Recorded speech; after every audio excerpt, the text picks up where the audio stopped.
Good morning everyone.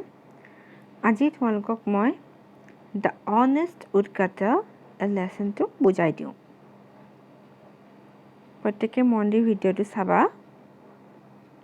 The Honest Woodcutter, honestৰ meaning হৈছে সৎ বা সাধু আৰু woodcutter মানে হৈছে কাঠকটীয়া বা খৰিকটীয়া। এই লেসনটো তোমালোকে আগতে হয়তো পঢ়িছা অসমীয়াত বা ইংলিছত হলেও বা হিন্দীত হলেও ক'ৰবাত পঢ়িছা। প্ৰায়ভাগে জানাই সাধুটো, খৰিকটীয়া সাধুটো বেছিভাগে জানাই, সৰুতে পঢ়িছা। তথাপিতো আকৌ এবাৰ আজি আমি পঢ়োঁ। Just one. Long ago, there lived a woodcutter in a small village. Long ago মানে বহুত আগতে এখন সৰু গাঁৱত এজন খৰিকটীয়া আছিলে। তাত তেওঁ বাস কৰিছিল। He was sincere in his work and very honest. তেওঁ নিজৰ কামৰ প্ৰতি খুবেই ধাউতি আছিলে আৰু সদায় সৎ পথেৰে চলিছিল। Every day he set out into the nearby forest to cut trees. প্ৰত্যেক দিনাখনে তেওঁ ওচৰৰে মানে গাঁওখনৰ ওচৰৰে হাবিখনলৈ যায় আৰু তাত তেওঁ কাঠ কাটে।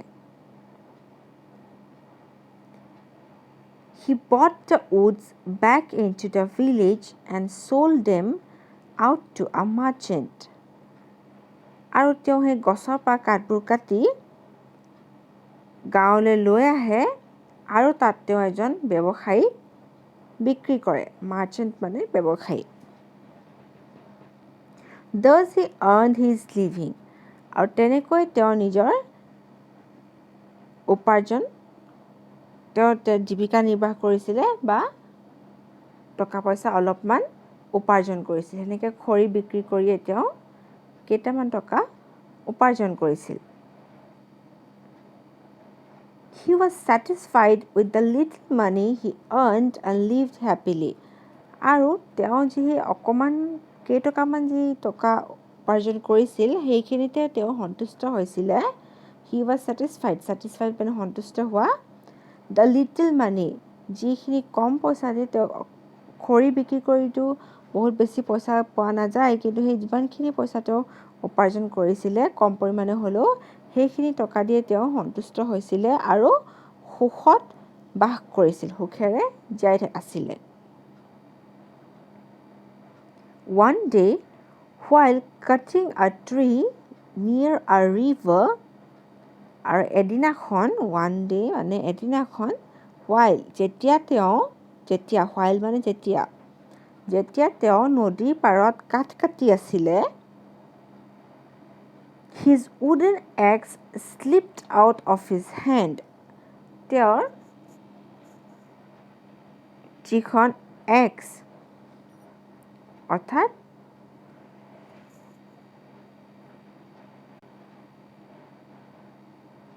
কুঠাৰ, তেওঁ কুঠাৰখন হাতৰ পৰা ওলাই ক'ত পৰিলে? Fell into the river, নদীত পৰিলগৈ।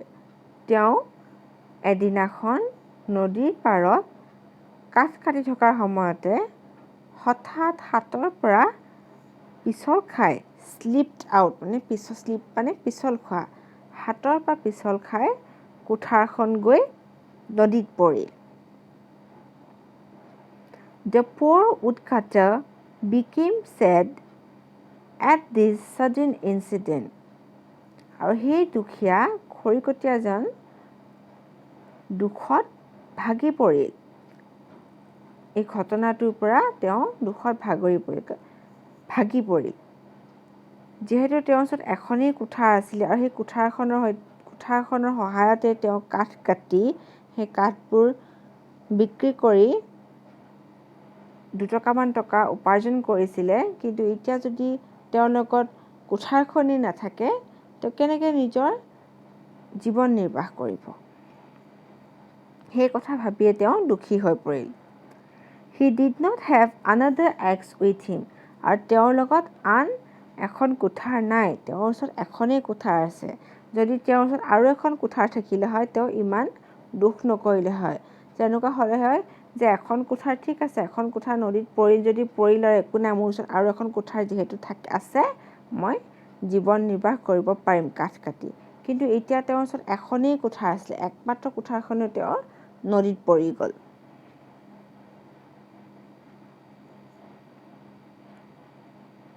This was the only axe that he had. আৰু এইখনেই তেওঁৰ ওচৰত থকা একমাত্ৰ কুঠাৰখন। He immediately realized that the loss of that only axe meant lots of trouble for him. আৰু তেওঁ সেই মুহূৰ্ততে অনুভৱ কৰিলে যে ইমিডিয়েটলি মানে লগে লগে, সেই মুহূৰ্ততে বা লগে লগে তেওঁ অনুভৱ কৰিলে যে যিহেতু তেওঁ কুঠাৰখন হেৰুৱালে, ইয়াৰ ফলত তেওঁৰ জীৱনত বহুত প্ৰব্লেম আহিব। He was so full of sorrow that the tears rolled down his cheeks. আৰু তেওঁৰ মনত ইমানেই দুখ লাগিছে নিজৰ কথা ভাবি, যে নিজৰ ভৱিষ্যতৰ কথা ভাবি, যে কুঠাৰখন নাথাকিলে তেওঁ কেনেকৈ কাঠ কাটিব, কেনেকৈ তেওঁ খাবলৈ দুটকামান পইচা উপাৰ্জন কৰিব, সেই কথাটো ভাবি তেওঁৰ চকু পানী ওলাই আহিল। ইয়াত কৈছে tears rolled down his cheeks. দুগালে তেওঁৰ দুধাৰি চকুলো বৈ আহিল।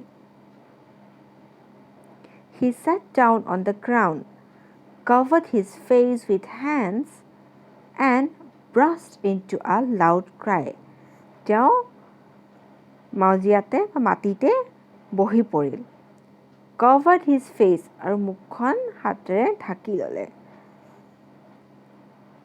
And burst into a loud cry, আৰু তেওঁ জোৰে জোৰে কান্দিবলৈ আৰম্ভ কৰিলে। কান্দোনত তেওঁ burst out in a loud cry মানে তেওঁ মনৰ দুখকণ লুকুৱাই ৰাখিব পৰা নাই, তেওঁ কান্দোনত ভাগি পৰিলে। He kept crying for a long time. তেওঁ সেনেকৈ নিজৰ কথা ভাবি, নিজৰ কুঠাৰখনৰ কথা ভাবি বহুত সময় ধৰি কান্দি থাকিলে।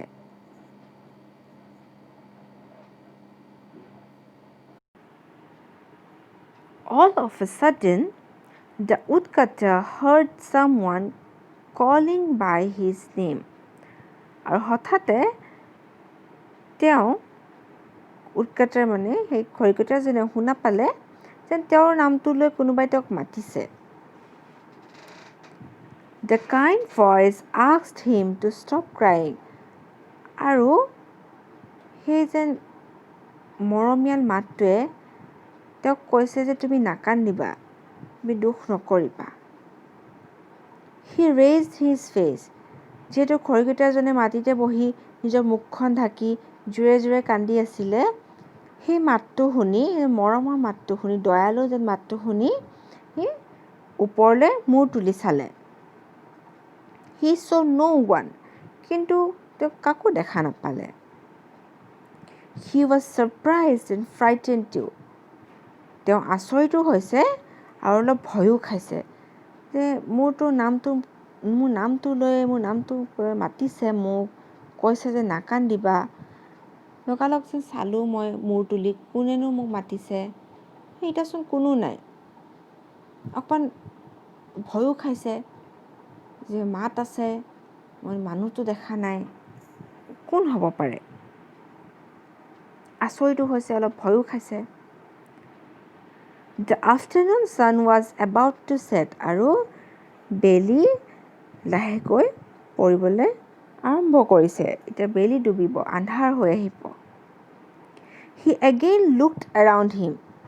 তেওঁ আকৌ নিজৰ চাৰিওফালে চালে। His eyes caught sight of a beautiful girl in the middle of the river. আৰু তেওঁ হঠাতে দেখিলে যে নদীৰ মাজভাগত এগৰাকী ধুনীয়া ছোৱালী। The woodcutter immediately recognized the water fairy.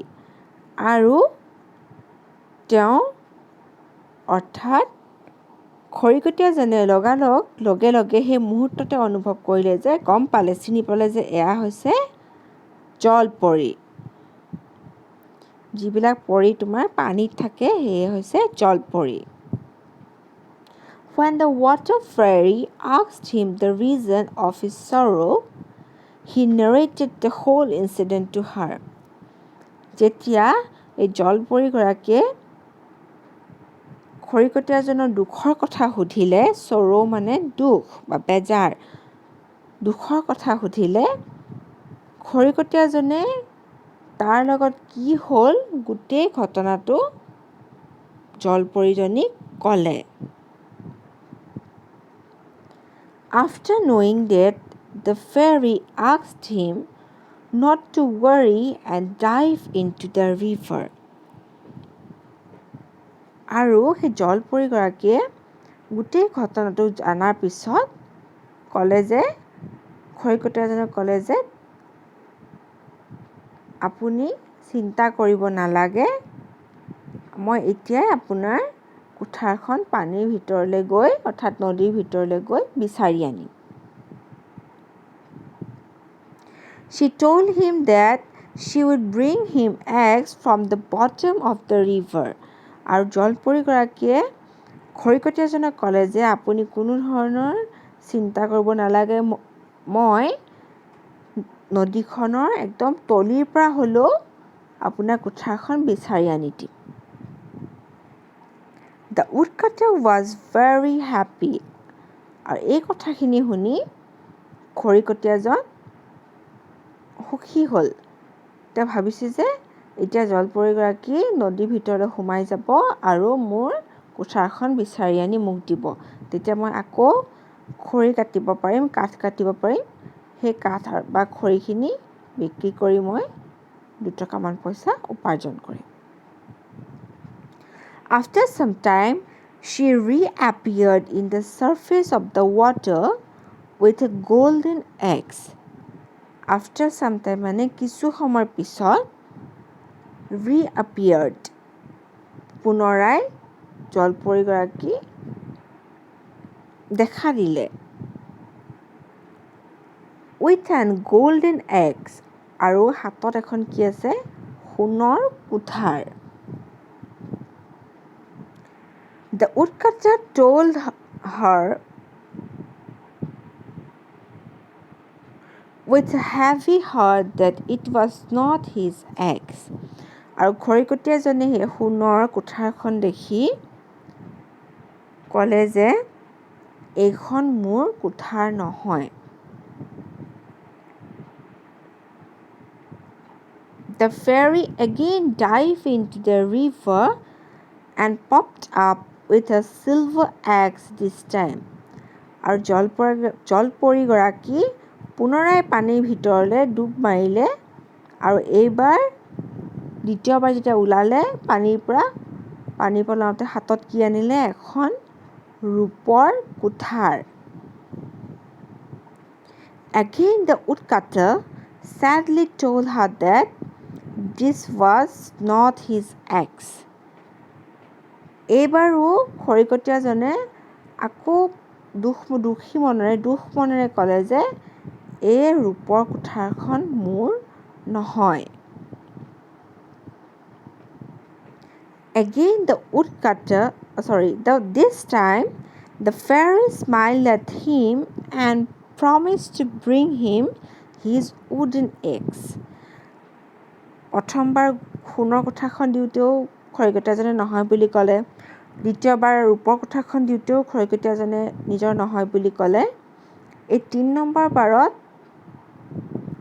জলপৰীগৰাকীয়ে ক'লে যে woodcutter মানে খৰিকটীয়াজনৰ ফালে চালে আৰু হাঁহি পেলাই ক'লে যে ঠিক আছে মই তোমাক প্ৰমিছ কৰিছোঁ যে মই তোমাৰ কাঠৰ কুঠাৰখন আনি দিম। Sometime later, the fairy appeared with the golden, the silver and the wooden eggs. আৰু কিছু সময়ৰ পিছতে জলপৰীগৰাকী আকৌ পানীৰ ওপৰলৈ উঠি আহিলে আৰু খৰিকটীয়াৰ আগত দেখা দিলে। এইবাৰ পৰীগৰাকীয়ে হাতত সেই সোণৰ কুঠাৰখন, ৰূপৰ কুঠাৰখন লগতে খৰিকটীয়াৰ নিজৰ যিখন কুঠাৰ আছিলে কাঠৰ, সেইখনো লৈ আহিলে। The woodcutter cried with joy to see his own axe. আৰু এইবাৰ নিজৰ কাঠৰ কুঠাৰখন দেখি খৰিকটীয়াজনে ফূৰ্তিতে কান্দি পেলালে। He stretches his hands to receive the axe. আৰু খৰিকটীয়াজনে নিজৰ কাঠৰ কুঠাৰখন ল'বলৈ হাতখন মেলি দিলে। কাঠৰ কুঠাৰ মানে তোমাৰ যিডাল নাল, কুঠাৰখনৰ যিডাল নাল, সেই নালডাল কাঠৰ থাকে। সেনেকৈ ৰূপৰ কুঠাৰখনত নালডাল ৰূপৰ আছিলে, সোণৰখনত সোণৰ। ষ্ট্ৰেটচ আউট মানে হাতখন এনেকৈ আগবঢ়াই দিয়া। হাতখন আগবঢ়াই দি কৈছে যে পৰীজনীক কৈছে যে মোক মোৰ কাঠৰ কুঠাৰখন দিয়া। কাঠৰ কুঠাৰখন ল'বলৈ খৰিকটীয়াজনে হাতখন আগবঢ়াই দিলে। The fairy gave him all the 3 axes. কিন্তু পৰীগৰাকীয়ে খৰিকটীয়াজনক গোটেইকেইখন কুঠাৰ দি দিলে। সোণৰখনো, ৰূপৰখনো আৰু খৰিকটীয়াৰ নিজৰ যিখন আছিলে সেইখনো দিলে। The woodcutter at first declined to take the golden and the silver axes. কিন্তু খৰিকটীয়াজনে প্ৰথমতে এই ৰূপৰ আৰু সোণৰ কুঠাৰখন নলওঁ বুলি ক'লে। তেওঁ ক'লে যে এই সোণৰ আৰু ৰূপৰ কুঠাৰখনচোন মোক নহয়েই, সেইকাৰণে মোক এই দুখন নালাগে, মোক মোৰ নিজৰ কাঠৰ কুঠাৰখন দিলেই হ'ব। But the fairy told him that she wanted to reward him for his honesty. কিন্তু জলপৰীগৰাকীয়ে খৰিকটীয়াজনক ক'লে যে নহয়, এয়া তোমাক মই পুৰস্কাৰ হিচাপেহে দিছোঁ। তুমি যে ইমান সৎ, এই খৰিকটীয়া মানুহজন তেওঁ যে ইমান সৎ মানুহ, তেওঁ যে সঁচা কথা কৈছে, সেইবাবেহে পৰীজনীয়ে, জলপৰীগৰাকীয়ে এই সোণৰ, ৰূপৰ আৰু কাঠৰ এই তিনিওখন কুঠাৰ তেওঁক পুৰস্কাৰ হিচাপে দিছে।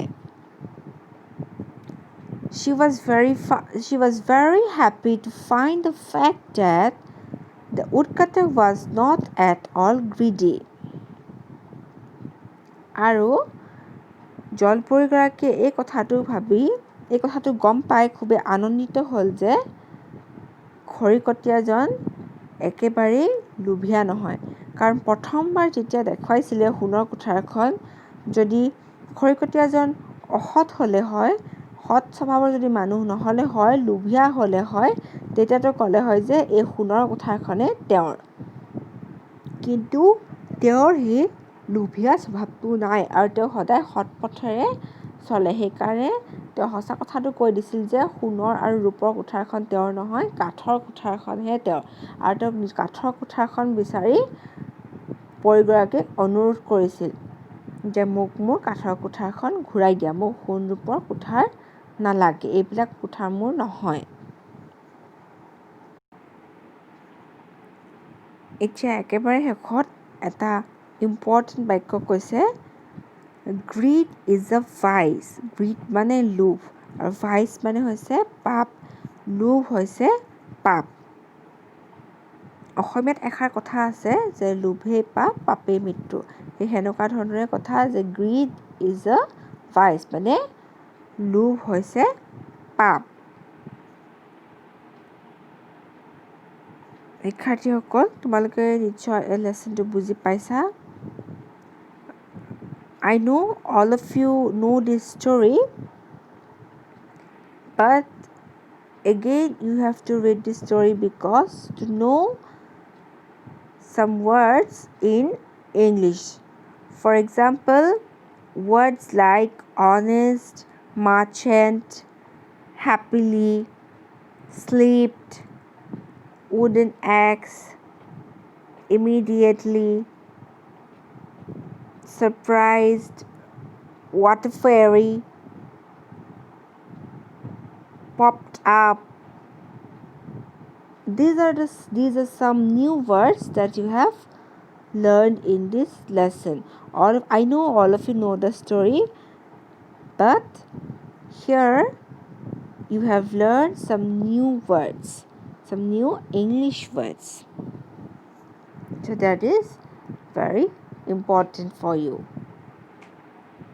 I hope তোমালোকে লেসনটো সবে বুজি পাইছা একেবাৰে ইজি লেসন হয় যেহেতু আমি সবে ষ্টৰিটো আগৰ পৰা জানোৱেই এতিয়া আকৌ এবাৰ জানি ল'লোঁ লগতে ইংলিছ নতুন ইংলিছ ৱৰ্ড কিছুমান শিকিলোঁ There are some words given below in a box named as remember the words. These are some new words that you have learned in this lesson. So you have to, your work for today is that listen to this or watch to this video 2 to 3 times. Then try to remember these words, practice these words in your home copy. Okay? Those words that you have find difficult to remember or difficult to pronounce, you have to practice those words again and again, and to remember the spellings you have to write at least 3 times, one word 3 times in your rough copy or home copy. So that's all for today. Thank you everyone.